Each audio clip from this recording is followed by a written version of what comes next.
On August 16, 1942, Lieutenant Ernest DeWitt Cody, 27, and Ensign Charles Ellis Adams, 34, were US Navy pilots who vanished while flying a blimp known as L-8 on its regular patrol over California.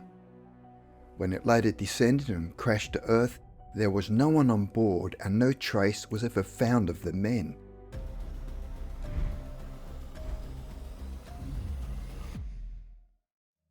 In 1942, the United States were fearing a Japanese invasion of the West Coast because Japanese submarines were known to be operating in that region, as they had sunk several Allied ships and that more attacks would occur.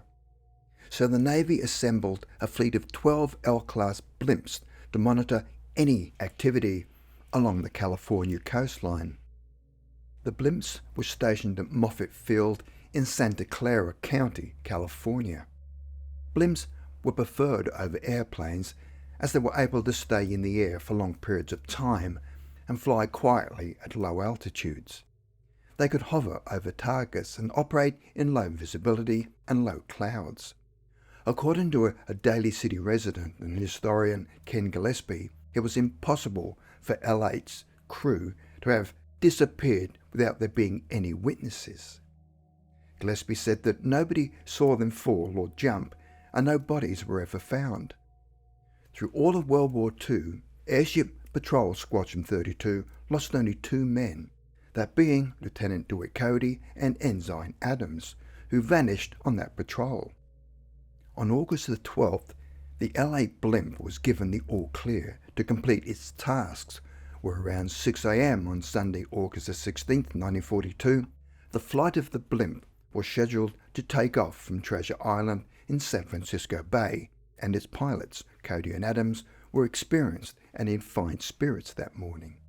Both men were Navy veterans with excellent service records, and Cody was an experienced pilot. He had graduated from the Naval Academy in 1938 and had completed many hours in the small blimps. He was known to be cool, capable, and calm under pressure. Cody had previously flown L-8 to deliver cargo to the USS Hornet before the ship departed for the Doolittle raid over Tokyo.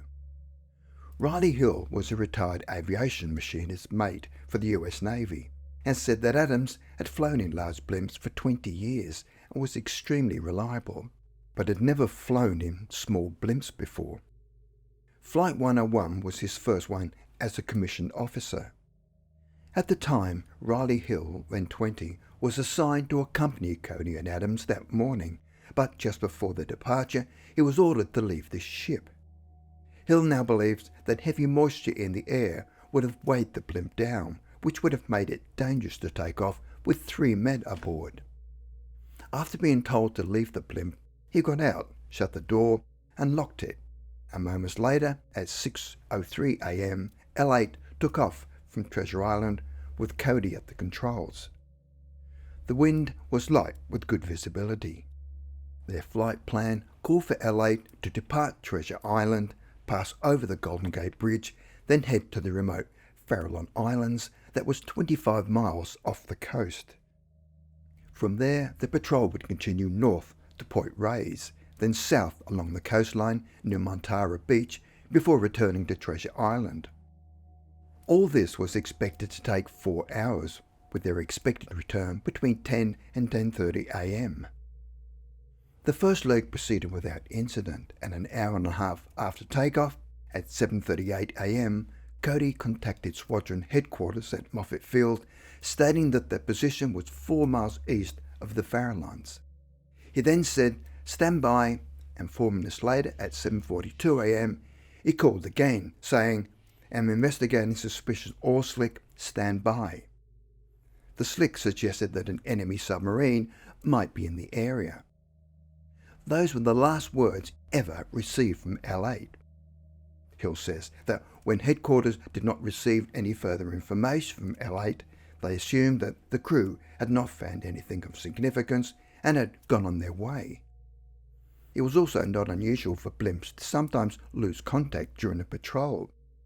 But when it came time for the hourly position report, L8 had still not contacted headquarters, and when the second hourly report did not come in, they were concerned and realised that something was wrong.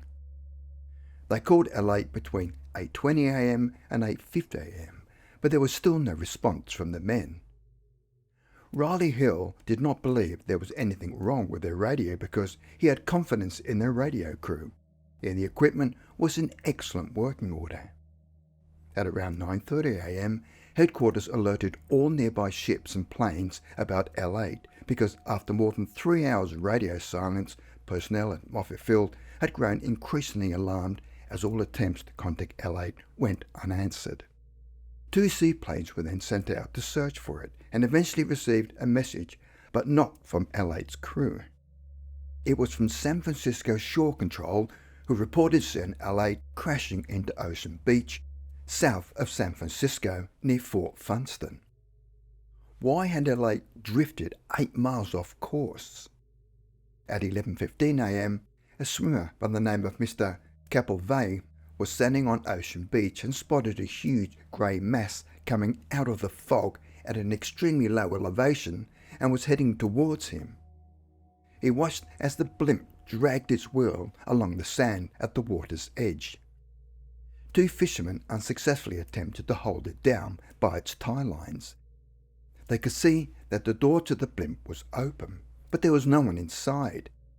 It then hit a small sand knoll, bounced up into the air, and hit heavily against the side of the canyon, which damaged the starboard propeller, as well as knocking off a depth charge which crashed into a nearby golf course. This caused the blimp to be much lighter, whereupon it became airborne again and took off into the sky and disappeared. L8 now continued its journey, where it drifted further inland over Daly City, 5 miles south of San Francisco, but began to rapidly deflate due to an automatic relief valve. Police and fire departments were now chasing it through the city, where it was seen by hundreds of people. It was now in danger of getting caught up in power lines. It was also on a collision course with the steep hills in Daly City. It started to scrape across rooftops, and its gondola hit a telephone pole, breaking off the pole's cross arm. With the gondola now resting on the telephone pole, its helium gas bag had deflated onto a nearby car. Fortunately, nobody was injured. When Navy personnel arrived, they were shocked to discover that there was no sign of Cody or Adams. When they inspected L8's gondola, they were baffled because the door was latched open, which was a highly unusual in-flight position. The safety bar normally used to block the doorway was no longer in place. A microphone hooked to an external loudspeaker dangled out of the gondola. The ignition switches were still on. The radio was still on and working. However, no distress transmission was ever made, and the batteries were drained. Its engines were in perfect working order. Its instruments and flight controls operated normally. Nobody had touched the fuel valves, and there was still another 6 hours of fuel on board. 2 of the 3 life jackets that were normally carried on board L8 were missing, which indicated that the crew had put them on before takeoff, as regulations required. Other than the jackets and 2 flares, there was no other missing equipment. The machine gun, 3 other flares and an expendable life raft were still there, and in their respective places, and Cody's cap was on the instrument panel. A locked and heavily weighted briefcase containing top-secret codes was still in place behind the pilot's seat. There were orders to throw the briefcase overboard in the event of an emergency, which had not been done. The blimp was fully functional and had been in no danger. It was as if both men had opened the door and stepped out into thin air. After an extensive search by the Navy, no trace of the men was ever found. A later investigation revealed that L8 had been seen by several ships and planes between 7 a.m. and 11 a.m, and some of the eyewitnesses reported being close enough to see Cody and Adams in the gondola where everything appeared normal. 2 boats reported seeing them shortly after the last radio transmission. Other witnesses on their boats saw L8 descend about 30 feet above the water, obviously circling the oil slick, where they then dropped 2 smoke bombs and flares. They then circled the area for about an hour after their last communication. Shortly after 9 a.m, they dropped ballast, ascended and headed back towards San Francisco, which was the opposite direction of their intended target, Point Reyes. That was the last time Cody and Adams were ever seen. At 10:49 a.m, L8 was seen over the Golden Gate Bridge, where everything appeared normal. Then 50 minutes later, it crashed into Ocean Beach with no one on board. They initially believed that for some inexplicable reason, they'd jumped into the ocean.